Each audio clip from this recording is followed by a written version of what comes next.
All right, Casey, welcome to the Heart Dealer podcast. I'm gonna start with something random and weird and funny.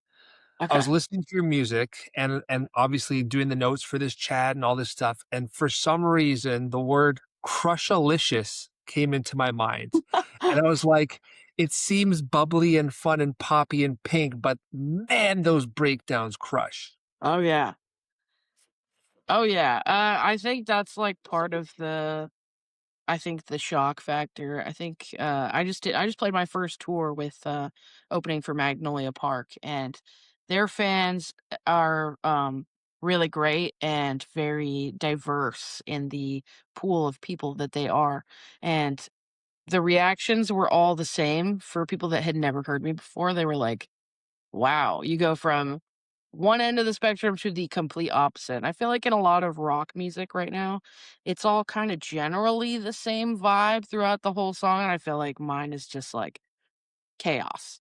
Like Yeah. there's a lot of different vibes and a lot of ups and downs. I like it really dynamic. So Crushalicious is a great way of explaining, kind of what the songs do in dynamics. So I want a Crushalicious shirt.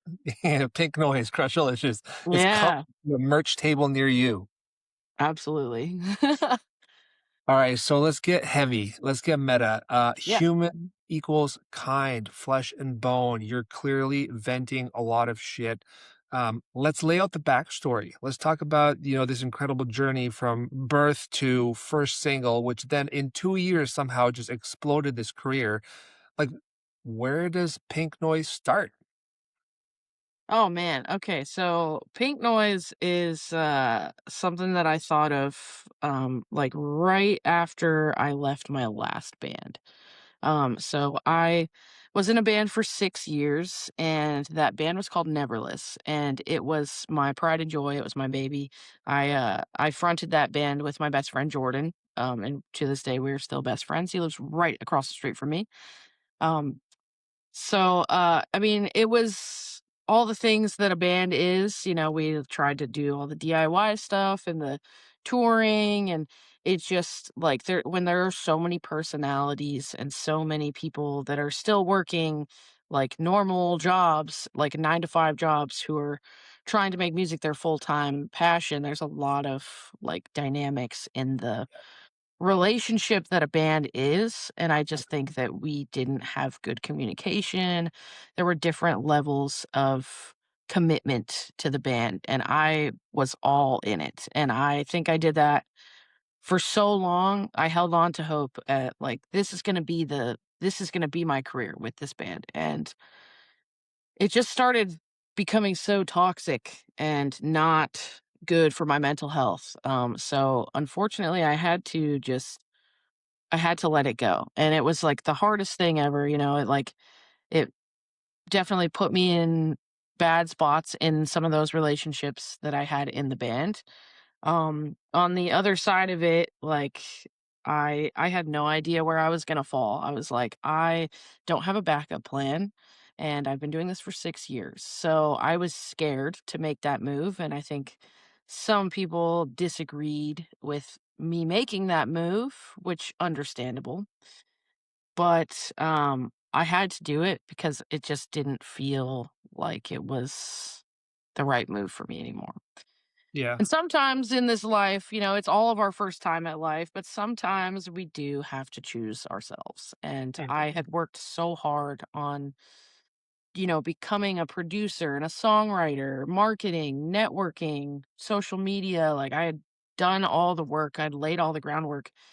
And I just thought, like, okay, well, if I know how to do all this now, I've learned this over 6 years, like, how hard could it be?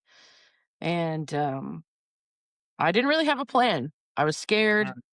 I was gonna go out to LA to write with my, producer, Hiram, and he was like, "Come out and do a song," and I had the pleasure of writing with him and another song with, Sky Accord from Issues, who's a very big influence in my musical career.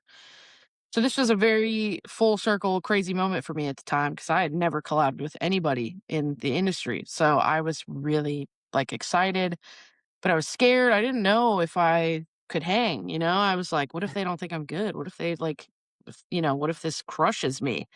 I just left my band, and there's a lot of feelings, like, right now of feeling not good enough. And, we ended up writing Neverlast and Bittersweet off of the Human Equals Kind EP, and it was so cathartic and freeing to just not have to worry about, like, sound identity of, like, 5 different people, but just kinda spill my heart onto a song and just have it sound exactly the way I wanted it to sound and be as free or experimental as I want it to be. Mhm. And it was a lot of a lot of things going through my mind, like, is the song ever gonna come out? Like, I have no idea. But damn, it feels really good to, like, just be so honest, you know? Yeah. And, You mind if I I jump? found out. No, yeah, of course. Because you already said so much amazing stuff. I mean, this is the point of this conversation, is to be real and raw, Yeah, and to share different things about your backstory, but also the mindset. So of you course. faced your fears. You did something that you thought you wouldn't even be able to do necessarily, right? You had the heartache of leaving the band. You faced the fears. You go into the new music with this producer, and then catharsis. Let's take a step back even further though, because you sing Yeah. about so much beautiful, heavy shit. Like, you're doing such a good Mhm. job of letting stuff out. What was Thank life like before that band? Like, tell me about the turmoil and what led you to music. Yeah, so I growing up, I felt like I was always different. I was out of place. I was always the misfit. I was always the friend that, like, everybody knew and everybody, like, kind of liked, but I never got invited to things. Like, I was never like anybody's favorite friend or best friend or anything. Uh-huh. And I always just felt different. From a young age, I was dressing like a tomboy. I just felt so not feminine. But I didn't really feel like a I didn't feel like a male either, like Mm. I felt comfortable in more masculine clothing, but I always kind of felt odd, when the teachers would be like, okay, boys line up on this side, girls line up on this side, and I would not know where to stand. I felt like, well, I don't feel like either of those things. So but I get, then they'd be like, okay, you got to get in this line. And I'm like, okay, I guess. But I just remember, like, being like 5 or 6 years old and feeling like, I don't think that's right for me. Mm. Um, and it's crazy to think that at such a young age. I think that people often don't understand that children's minds are so much more adaptable than a grown person's, right? So I think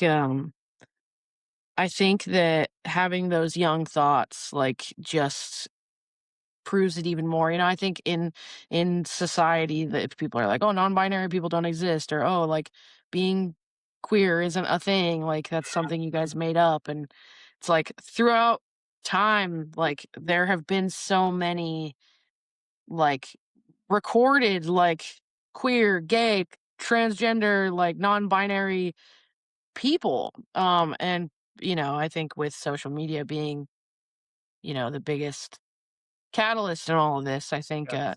people think, "Oh, like, you guys are just making it up or trying to feel special," and it's like, I wish that were the case. I wish I could just wake up and feel like a heterosexual white woman. Like, I wish I could feel that way because I think it would just be easier, Yeah. but also, like, fuck that, it's boring anyway. So, like, Well, I I'd think rather be who I am than, pretend to be something. absolutely, and I think you said something so important there that, I don't know why, but the lyrics, "People are people, can't you see?" just popped into my head. Mhm. Like, we're all we're all bleeding the same blood at the end of the day. It doesn't matter, who we are, what race we are, what religion we are. We all bleed red. Um, I think that what you said about children is so true because as Mhm. much as children are really susceptible to stuff and they're easily influenced, they're also like the most in tune with their core because they don't have society's layers of education and crap on top of them. They're so much more Absolutely. connected to their truth. There's And I mean, way less, like, influence, I feel like, when you're young and you just genuinely have feelings. Oh, thank you. Wait, that was my that's wife. love. Yes, it is. When you have, like when you have feelings at such a young age that people couldn't have possibly put into your mind, like, Mm, those are, like, true thoughts. Those are, like, something that keeps you up at night, you know? Like, "Why do I feel this way?" You know, I'm only 5 years old, but, like, I feel this way. Those are real feelings. It doesn't make them any less legitimate because they're from a young person. yeah. So, yeah, so I think it's important. But that kinda just led me, like, down a path of feeling like an outcast. I was always the weird kid. I was always the kid that would dye their hair, and, in middle school, I was really into sports. My dad is a huge sports fan, and I was playing sports, and I injured my left Achilles heel. And, and nothing, like, crazy or anything, just, like, pretty fatigued, like, tendons, right? You know, when you're running really fast, like, you you know, the whole sports thing, right? So, I injured myself. I was on crutches for, like, 8 weeks, and I, really wanted to play sports, missed out on that, and I turned to music. I Good. just so I my parents had gifted me a guitar, like, 2 years before that. I played it a little bit, but nothing crazy, and during that time, I really couldn't do anything but sit in my room, and I was like, "Well, might as well, like, pick up a guitar or whatever." I've always loved music. My parents and I have bonded over music my entire life, and I just loved rock music. I loved just the thought of, like, I played Guitar Hero a lot, so that inspired me a little bit for sure. Probably put too many hours in Guitar Hero, but, yeah, I mean, I just remember sitting on my bed and thinking like, "Well, if I'm gonna sit here, I might as well, like, do something productive." So, I picked up my guitar and I started learning how to play more and more, and I just became kind of addicted to it.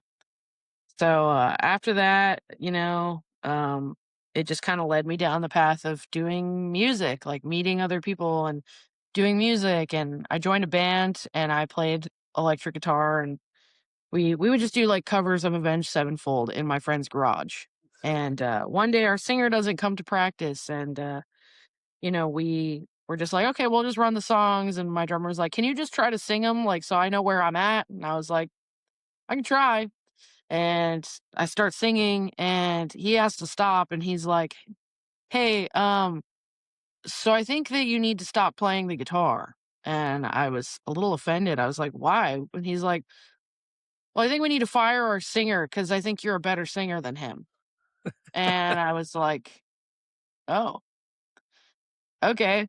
It's like, well, this is kind of a shock to me a little bit, but sucks I can't play guitar, but if I can sing, that'd be cool too. Mm, Started getting really into singing, started practicing some heavier vocals, and then it just kinda, like, went downhill from there. that's awesome. That's really awesome. So going back to your youth and kind of feeling how you felt and who you were and knowing your identity, was it in school or in sports? Like, where was the main strife for you coming from? Because it sounds like you had a good home environment and your parents were Oh, yeah, encouraged. my parents were the most supportive parents. My parents aren't together anymore, but they're still really good friends, and we spend a lot of time together as a family when I'm in town, and they get along great as friends. That was never an issue, but, yeah, people at school treated me very differently, I got asked questions. The first time I went to public school, I was in 7th grade, so I went to a charter school, and I was pretty, like, well liked in that, like, I went from kindergarten to 6th grade. That was fine. It was, like, the first year I went to public school, like, everybody's bodies are changing, Mm, and, I remember being like 12, 13 years old and basically getting harassed at school, like being asked about my sexual identity and, being told that I look like a freak or, oh, you look like a dyke, like, and Yeah, these are new things to me. And I felt so uncomfortable and just kind of like, wow, I didn't know that people like talked like this or even cared about stuff like this. Like, it made me reflect on like who am I? These people are asking me these questions and I needed to like find my identity. But like I got bullied at school. I would get, all the names of, you look like a freak or like you don't fit in here, you can't sit over here. Or, all these things like in a young person's mind, like it's the end of the world, like yeah, these things shape me into who I am. But yeah, I mean, it's hard being a young kid. Like I really empathize with young people that tell me like, "Oh, your music's really helped me." Like, and that means a lot to me because at one point I was that kid too. yeah, So, um, yeah, I mean, like kids kids can be mean, like they give their most unfiltered thoughts and unsolicited advice, to yeah, other young people. And I think that a lot of that negative, impact kind of got into my head a little bit. I went to a really nice school and had a bunch of friends, and then I all of a sudden I didn't have any friends anymore. And my parents were getting divorced, and it was just a lot of like inner turmoil. And also I was trying to find out like, who am I? Who is Casey, and it's been a crazy journey. yeah. I appreciate you sharing that. So, I mean, Yeah. a lot of my musical guests, just artists in general, have then said that oftentimes in their journey, it was the art that not saved them per se, but then took them down the path towards healing. Was Mhm. music that transitional point for you where you started to find a community again and start to be able to share or shed some of that pain? Yeah, I mean, music is still that for me. I still think that, like I've found a lot of people who understand me a lot more in the industry than just, people I went to school with and like people that I worked at, my jobs with. Like Right. those people didn't get me because they don't have a similar story. I think a lot of these artists in my niche like have similar things that we've all gone through. And, with art being our, therapy, I think Yeah. that we all have that in common. So I definitely have found more friends through music than I have anything else, which is great. It's great to have a community of people that like understand me.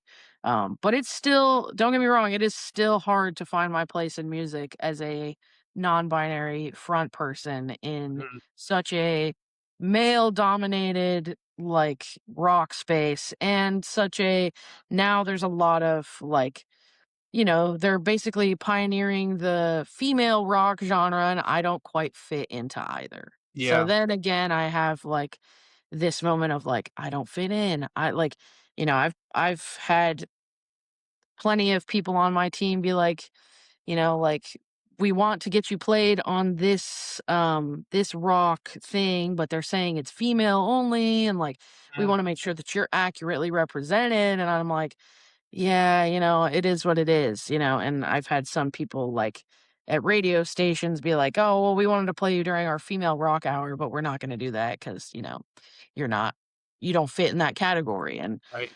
it's hard, to be like one of the first like people kind of doing that in the rock space. Like I'm not the only one. I know there are, but like it's definitely harder Yeah. to get the same attention as, like X, Y, and Z male rock artist or Mhm. X, Y, and Z female rock artist. So it is still challenging to kind of like lead your own lane.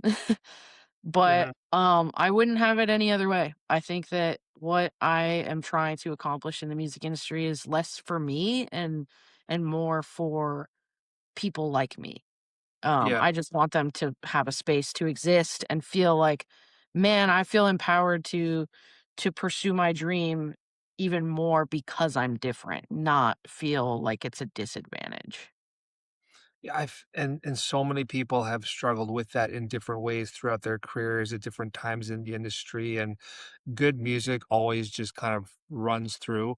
I wonder sometimes if we've gotten too far in the other direction where we're trying so hard to help by having, like a woman rock hour or this hour, but now we're segmenting things so much that we're getting away from just like the good people slash good music hour, you know what I mean? Where we just Mhm, listen to yeah. quality stuff from quality people, period. What do you think?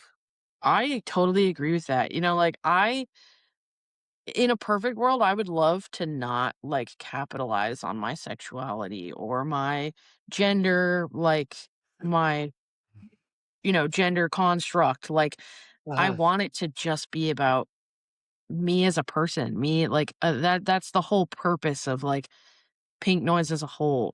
Yeah. It's not it's not gay rock, it's not queer rock, it's not non-binary rock. That's just what I am. That's not who I am.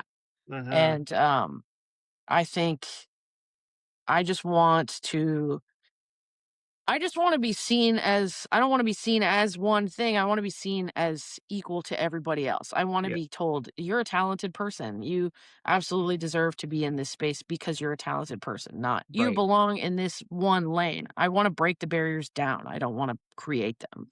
Yeah. So, I think Well, that's really important to not have those like, "Oh, yeah, tonight on the female rock whatever," or tonight on, you know, the best, best 5 male vocalists or whatever." Like, yeah, it's like, why does it have to be male? Why can't it just be 5 best vocalists of all time, you know?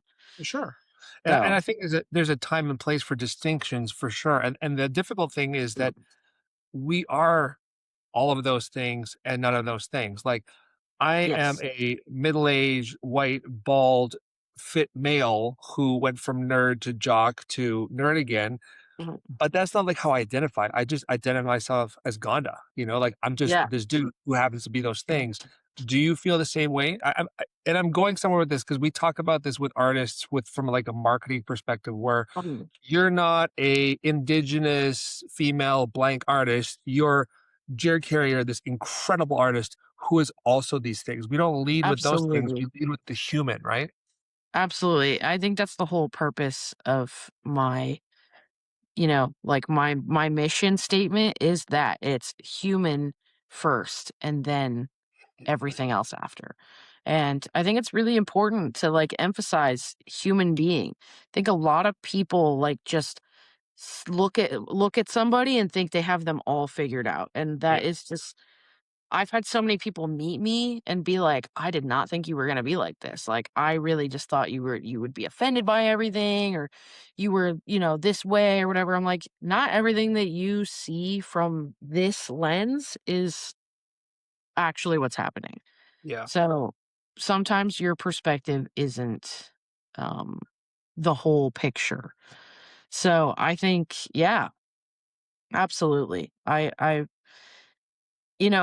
I think it's really important for me to put, like, that dot on the map, like, open it up for conversation of like, "Oh, you're non-binary, like, what's that like?" mhm, But, and then, like, create space for people like me to get into this, this scene or just music in general, whatever they wanna do, but, like, not have it be, like, this, like, jarring thing because it's not, like, I'm just a person. So 100%. And your and whole idea. everybody everybody feels the same way, like, we're just people. Yeah, and your whole identity is not tied up to one thing. I mean, it might be a large part of what you are for sure, but Sure. there's so much more to Casey Fox than one or two things. It's the package. Right. Uh, I find it fascinating that your first song, you've got that line, "Nobody ever handed me anything." Yeah. At such a young age, you're already mature, you're already going after things, you're already believing in yourself, even with all of the, shit that was happening in high school or middle school. Where did you get that sense of pride and sense of self and this desire to push through where so many other people just kind of fall to pieces. I think I owe all of that to my parents, really. I think my parents are just the most incredible support system that I ever could have asked for. When I was trying to talk to them about my sexuality, it was never like, well, we don't really, we don't think that's right. Like they didn't even bat an eye. In fact, I feel like my parents kind of like dragged me out of the closet. They were like, you can tell us, like we love you anyway. Like if you love women, if you love men, if you love whoever, like, it doesn't matter. And I was like, "Okay, you're right." I'm like, "Here we are. I like women." So, yeah, I mean, they've just always been so like, "We want you to do what makes you feel happy and what makes you feel alive." Yeah. And I think my dad grew up, like, playing sports. He was so gifted. He was so good at it. He grew up in a really small town called Jamestown, and, he, Jamestown, California, sorry. It's, like, Northern California. It's, like, 2.5 hours, like, southeast of Sacramento. He grew up playing sports, and he was an amazing baseball player. Unfortunately, he never, like, got the, scouting attention because he lived in such a small town. Right. But I really think that, like, my dad was like, everybody that knows him, that grew up with him was like, "Oh, he could have been a major league baseball player." And I think my dad kind of wishes that he had like, gone to college and tried to play college ball, like, and because he probably would've, like, gone to major leagues because he was so good, but he was not very good at the school portion. Yeah. So he didn't do that, but I think part of him was always like, "Man, like, I wonder what coulda been," and I think becoming a father, he realized, like, "I don't ever want my kids to feel like they missed an opportunity, and if I can help them pursue that in any way, like, I want them to do what makes them happy." Sorry, I'm getting, like, emotional because my dad is, like, the best. He's, like, my best friend. Um, yeah, I think having that was really important, and my mom was the same way. My mom was so, like, encouraging. She was always like, "Well, if you fall, like, you get right back up. You just, like, gotta keep going." And my mom was never afraid of me, like, being a kid, I wanted to ride skateboards. I wanted to ride quads. Like, we had quads and skateboards and ramps, and oh man, I would like get hurt all the time. And my mom was like, if you love it, you keep doing it. I guess we'll just keep paying these hospital bills, but we love you anyway. Just as long as you're happy. That's So nice. it was just that mentality that like always made me feel like people might laugh at me, people might think I'm crazy, they might not believe in what I believe in or believe in my vision, but if I have nobody standing behind me but my parents, I'm still gonna get there and I'm still gonna make it. So, That's awesome. And I think that's such an important lesson because not everyone has 2 parents or even a parent behind them, but yeah, you do need help and you do need, someone behind you, even if it's your own self or faith, whatever it might be for each individual. Like it's so absolutely. important to have some kind of support to keep going because it's really hard to do on by yourself on It your own. is.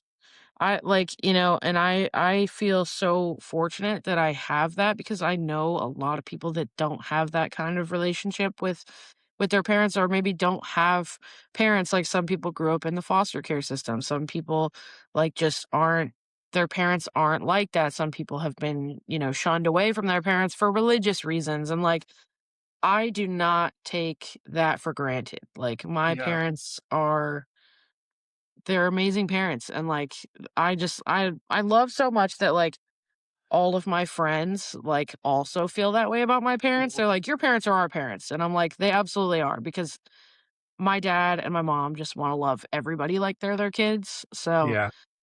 I feel like they have, 20 adopted kids at this point just, by proxy. So, um yeah, it's just it's a good feeling to know like that I was in the hands of good people and I'm So very very grateful for that. So they instilled in you not just, this mindset of, like, "Go after it, hustle hard." Your dad's like, "Maybe I didn't get there, but you can get there, I believe in you." And then you Mhm. also had the emotional support for being comfortable in your own skin, and that's kind of the foundation of what led you really just charge forward? Absolutely. Okay, let me ask you a weird question, and this is by no means meant to be insulting, I'm just trying to learn as well. No, yeah, of Can course. can you be non-binary and daddy's little girl at the same time? Absolutely. Absolutely. I feel like with my dad is so supportive on, like, all of the platforms and stuff.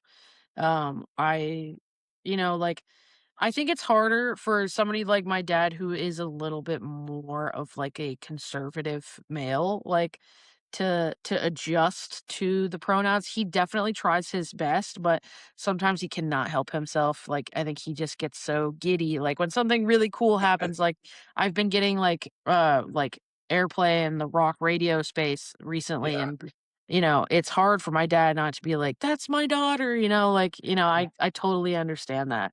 Um, it's like, to me, it's not about, like, the pronoun being incorrect, it's more the love behind it. yeah.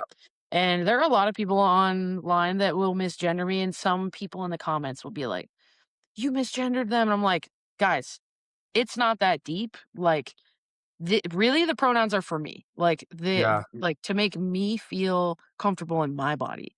Um, and if other people want to participate in that, like, I welcome them. Like, you know, I would love if people, called me by my name, called me, like, the correct pronouns, but I'm not going to sit here and, like, harp on people over it either, because I know who I am. Like, Yeah. I'm secure enough in who I am and the people around me. Like, my wife, like, has had so little slip ups since the day I told her, like, this is how I feel. Mhm. And we were friends at the time when I told her how I felt, and I changed my name. Like, it was always like, whatever makes you comfortable. And my mom, my sister, like, my whole family, like, does all you can do is your best. You are Yeah. not gonna be perfect. You are never going to please everybody, and, I think it's so easy for people to be like, "Hey, you called them the incorrect pronoun," but, like, to me, it's like, if somebody's, like if somebody's doing it to be a dick, then sure, like, but if somebody's like, "Man, I really love her voice," or, "Man, I really love his voice," like, and they genuinely don't think about it or even know, like, Mhm. that's coming from a place of love. They're saying they love something about me. So, like, take that apart and be like, "What am I taking away from this? Like, are you Yeah. misgendering me? No. You're telling me that you love something that I'm doing. Telling me that you love my music, my voice, whatever it might be? So, I think it's Yeah, intention, really."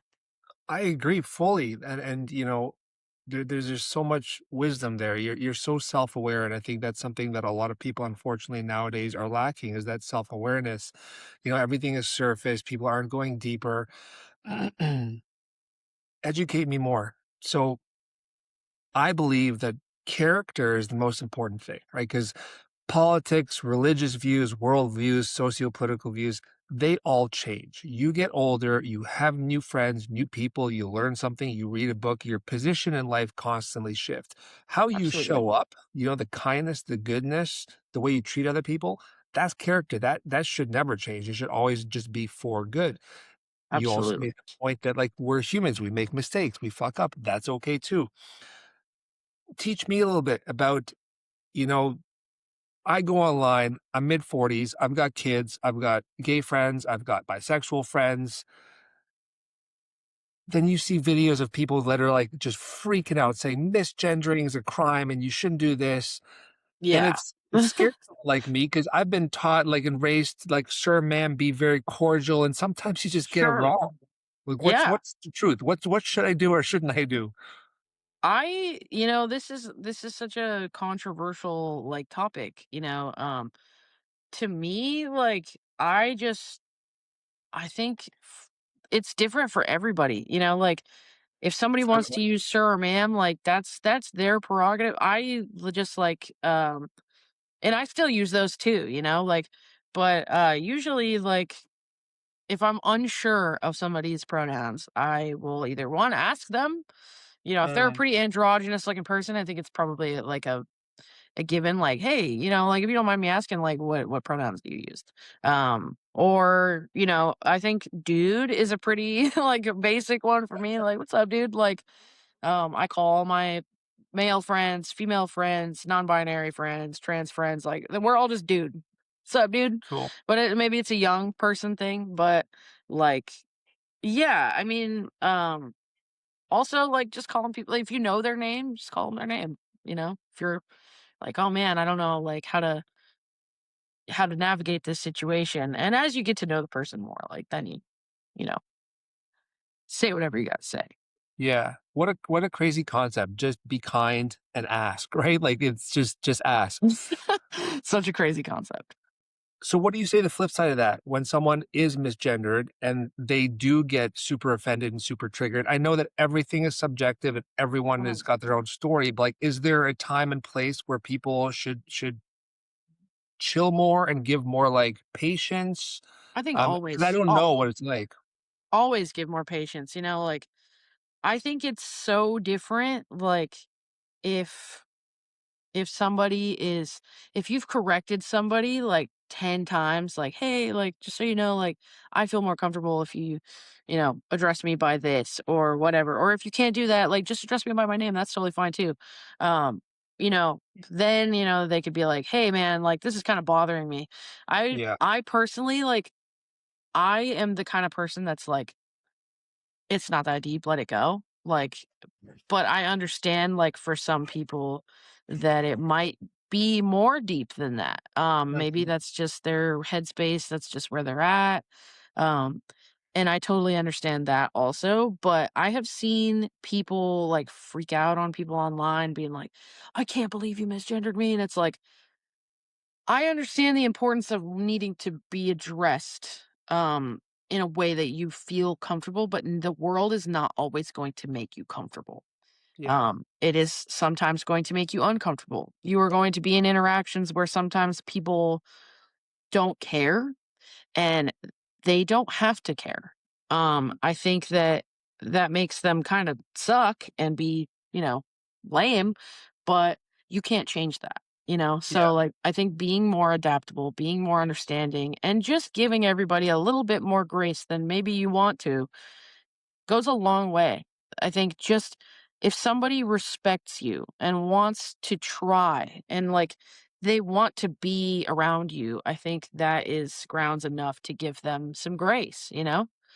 Um, but yeah, I would get it, like, if you have, like, for example, if I had a friend that we hung out, like, 10 plus times, and every single time they're misgendering me or whatever, and I bring it up, I'm like, "Hey, like, just so you know, like, this kinda bothers me," or whatever, like, Yep. it would be really, really appreciated if you could do this, or here's an alternative.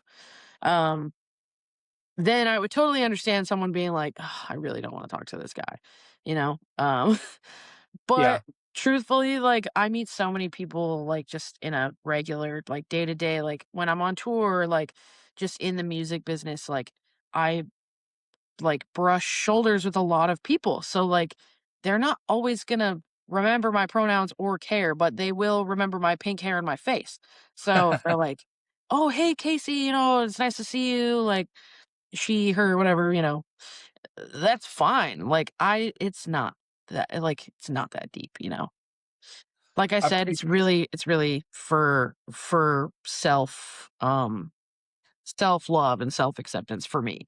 So, I Yeah. know it's not like that for everybody, but I hope in society we can get to a place where it's not so turbulent, for both ends of the spectrum, right? Like, people that Absolutely. are not queer, people, like, who don't feel like, "Oh, I don't wanna talk to this person because 'cause they're gonna get offended," or the total opposite of like, "Oh, I don't wanna have a conversation with this guy because he looks like a redneck and he looks like he's gonna misgender me," or whatever. Like, we should just be allowed to be 2 people existing in the same space at the same time.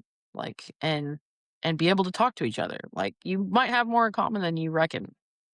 100%. I think that we are so focused on like you said, right? The book by the cover. We're so Mhm. focused on what our outer jacket looks like that we don't realize that most of us have the same words on the inside, you know? It's Right. I like the word grace. That's the whole point of these types of conversations that I'm having with people within the industry is like create a safe space where we can have a really open dialogue. Let's get deep and let's hopefully share some positive insight with the rest of the world, whether it be for artistic creation or personal improvement. Grace creates the space to change the pace and ultimately better the race. Absolutely. I love that. You're gonna have to write that down so I can, like, put that on my wall or something just to remember, like, just a nice little quote, nice little Gonda quote. I appreciate that. Okay, so let's have some fun. Let's talk a bit more about the Yeah, music because we could probably get like, meta about non-binary and all of our various genders throughout time, which ironically doesn't even matter because if you go back to like Roman Catholics, sorry, the Roman and Greek warriors, they didn't even really have the modern day concept of genders back then, right? There was all right. kinds of stuff going on and they were having fun. They were just living their best lives and having fun and doing whatever, and no one cared. Uh, Absolutely. Pink noise. So for me, I hear your music, I meet you, I hear your story. There's this really cool duality. There's heavy and light, big breakdowns and the like R&B leaning vocals. It sounds like I wrote a note down. It sounds like someone who is dealing with immense noise, inner struggle, pain, lost in the sea of mixed signals, Mm. and then saw pink as that beacon of light pulling you towards your truth, your power, your healing. Does that sound accurate? And if so, what does pink mean? Absolutely. That is, like, so I don't think you could have hit that more on the head. I think pink for me is it's not just a color, it's more of like an aura, a way of being. And I think pink is often symbolized as um like wholesomeness, soft and um pure, you know? I think finding that like humanity is so important every single day. Like, I want to try to find something in humanity to believe in, to be excited about, be happy about.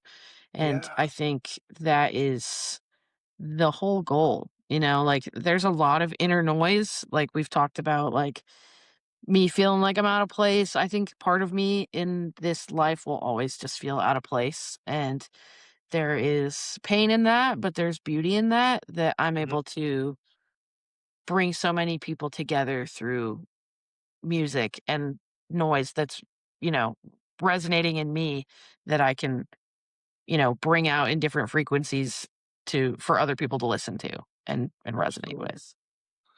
So was pink also music? That Yes. beacon of hope? Absolutely. Every day it is for me. Music is that for me, and it still is. Like, I don't know who I would be without music. I think not just making music, but like hearing music. I think that we would go insane if we didn't have some sort of like soothing sound in our madness of sounds that are happening in our brain. Yeah. It's our way of making sense of things. And for me, it's like, so I have perfect pitch. So like I can hear like music in just everyday things. So like if my wife is making a cup of coffee and hits the fucking spoon on the cup, like I can hear like that's an e, like there's just a beauty in frequencies being a certain note. And Mhm. I music is just beautiful. I don't know who I would be without it, and I don't know if I would be able to exist without it. Yeah, I feel the same way. Music's such a huge part of what I do. I love Pink as well. So, fun fact, I was born with a congenital heart defect, and when I was 3 years old, I had huge surgery, and thankfully, I'm fine, and I have lived a, totally normal life. I didn't have to have any interventions or pills or anything. Mhm, Um, told I shouldn't jump out of an airplane or play, professional football, but outside of those 2 things, like, you're good to go. Pink for me, because 'cause I'm an '80s baby, is just blood, and mhm, blue, which is what heart dealers' colors are, is mhm, deoxygenated blood, so mhm, it's all part of this beautiful closed system, and I see humanity the same way, I see life the same way as I'm not gonna hate on blue or deoxygenated blood because it's not oxygenated, it's blood, and it's still part of that system that I mhm. need to complete the whole Yeah, picture. absolutely. Um, you had, like, a really fast arc. I mean, I didn't know that you were in a band before and that you had so much music going on, but from that first single when you went solo to now, it's like a 2-year arc, which is Mhm. just unreal. So congrats, first of Thank all. you. Thank you. And second of all, most artists that I'm working with or that are out there, let's call it 80, 90% of the artistic community, they're like, "How'd you do it? How do I get more plays? What's the magic sauce?" Oh, man, I mean, I always, like, felt like, "Oh, man, if I just got people to hear my music, I think they'd really like it," and, the struggle is always, how do you get people to hear it? How do you get people to care? And to be completely honest with you, I don't know what happened or how it happened, but I started putting out covers of songs at the very beginning of Pink Noise. I had barely came up with the name and got the handle and made my social media. Batch shot content to do just covers just to stay vocally in shape, really, and just show people like that I can sing, I can scream. And I had remembered like posting for the first time in June of 2024. And I posted like, 3 or 4 videos and they all got like 1,000 apiece. And for me, that was a big deal. I was like, wow, these got more than 500. Like, let's go. This is awesome. Yeah. And on the 5th video, I posted a Linkin Park "Given Up" cover. It was a one-take cover of the 17-second long scream. And nothing had ever happened to me in my career thus far, like going viral or any of that. Like, I'd always wanted that. Like, I always was aiming for that. But at this point, I was doing this just because I wanted to, and I wanted to, like, just get it out there. It had been so long since I had done content or like given people music of any sort, and I did it for me. I wasn't doing it really for other people, but, like, it had just been so long, and I was like, even if these get no plays, like, at least I'm doing it. At least I'm trying." And on the 5th video, that Linkin Park cover just went absolutely psycho on social media. I had 67 followers the day I posted that, and within the first hour, I remember I put my phone down, and I'm having breakfast with my wife, and I go back to check my phone, and it is at 150,000 plays, and I was Wow. like, "What the hell? What?" Like, I had to do a double take. I was like, "Okay, wait, this has to be a mistake." And I'm looking at my following, and every time I refresh, it's just up, up, up, up, and by the end of the day, I think it had almost 1,000,000 plays on it, and Mike Shinoda had commented, "Approved."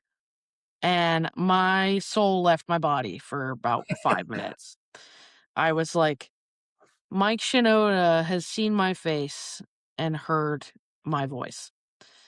That's insane to me because Hybrid Theory is actually the first record that I ever owned, Cool. and, they're probably the most influential rock band, that I grew up with, like, and influenced my music and influenced, like, just what I like and who I am as a person. So that for me was huge. It was a big deal.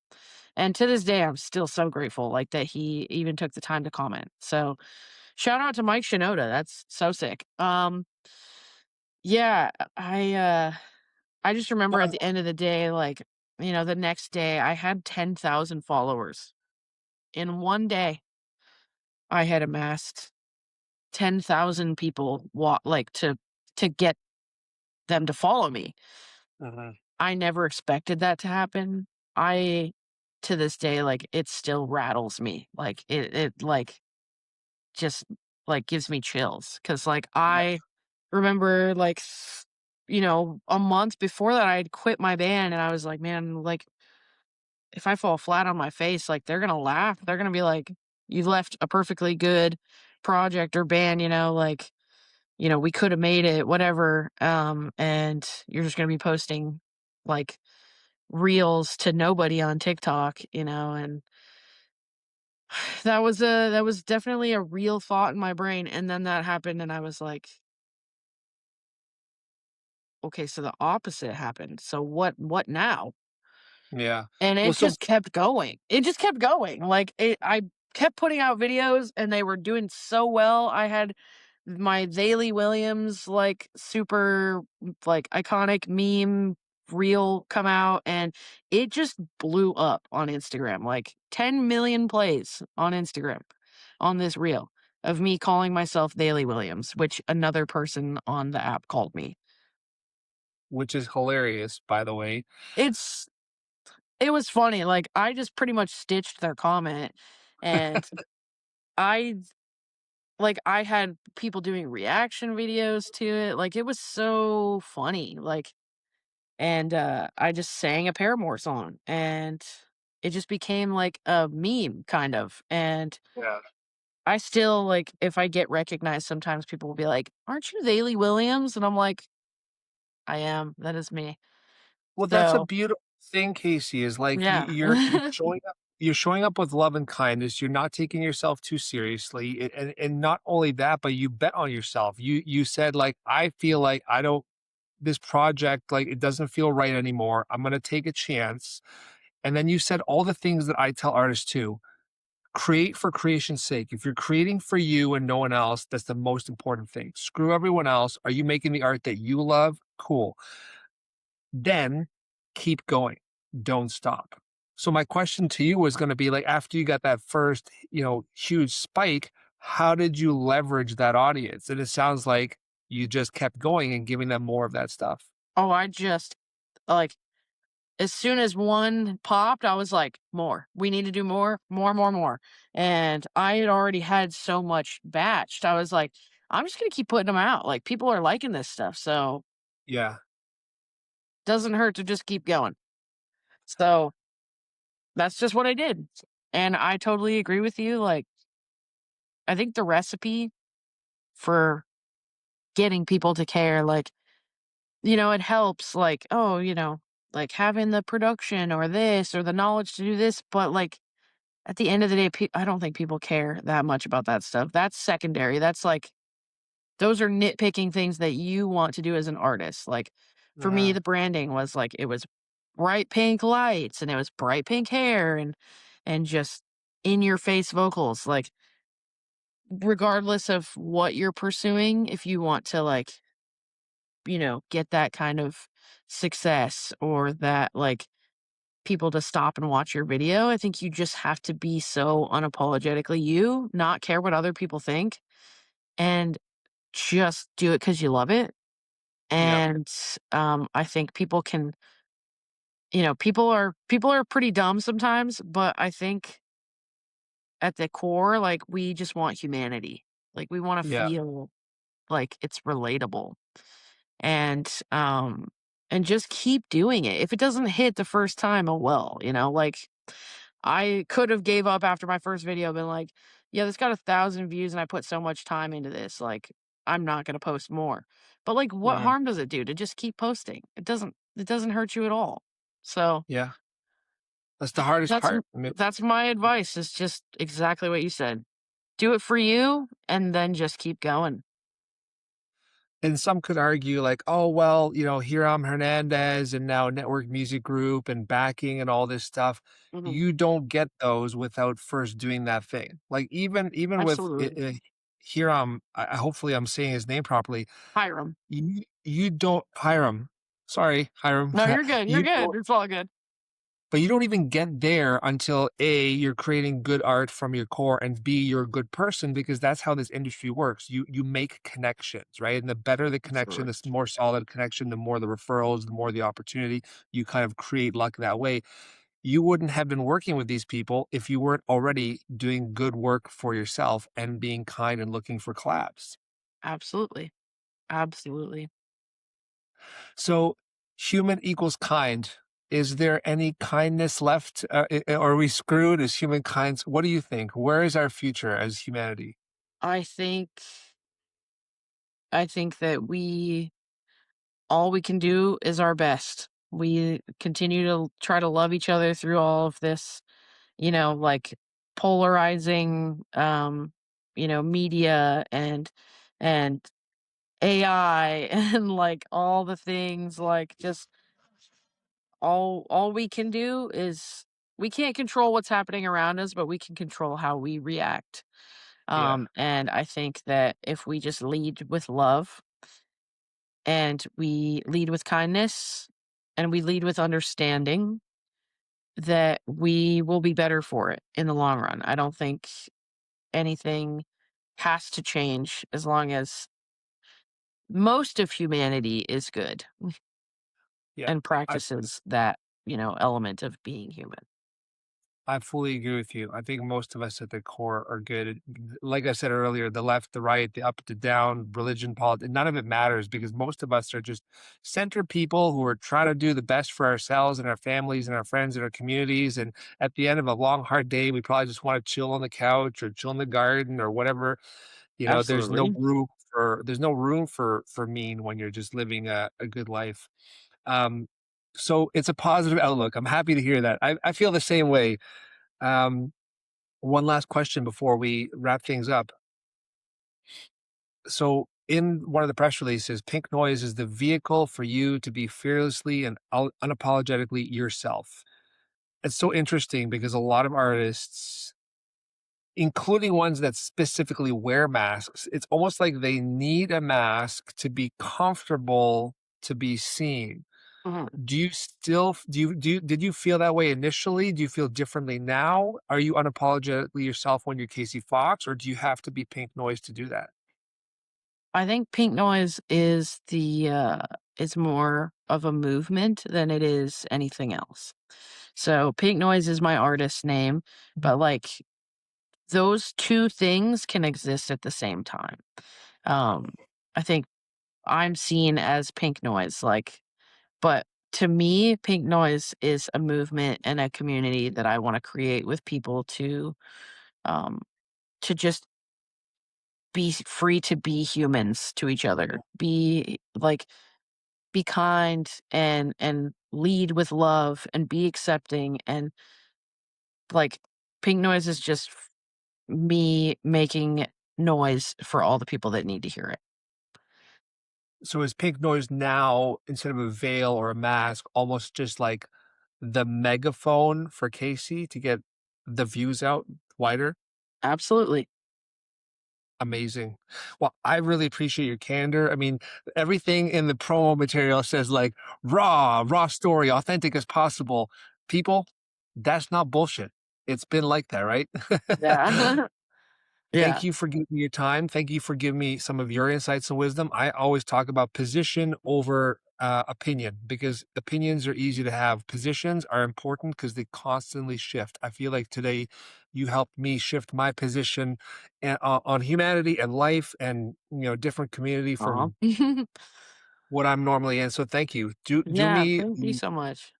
You're welcome. Do me the pleasure of wrapping us up. So you have the final word. I want you to leave listeners, viewers, even just you and me with some kind of important advice that we should put in our pocket and take away. Yeah, there's a lot of things that you can't control in this life, but you can control how you react and how you think about things.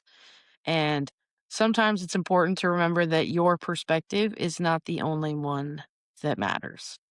I think leading with love, kindness, and giving people their grace is just as important as having those beliefs of your perspective, how things look through your lens. So there's always a place where you can meet in the middle.